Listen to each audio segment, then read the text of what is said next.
وایف چې کوم دی د بشري ورور سره ناجایز تعلق شول، نو بس په دې وجه باندې د مخې ناخوا کولو او د ځان ته د پاتې کېدو دپاره کوم دی خپل ورور قتل.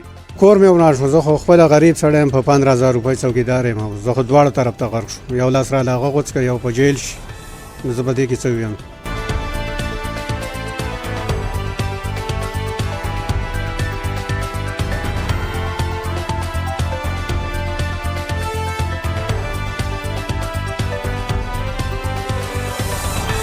من که اعتبار بروسه کو په خپل رور بکو، بیا د مشر وروندار خو دلته کې دا مقام دی چې هغه د مور وي، د مور مقام وي، نو بیا دلته سړی بروسه په چا باندې وکړي؟ نو بس د رور لارې نه لرې کولو دپاره چې دا جینۍ به ماته پاتې شي، بس صرف دا موقع دی.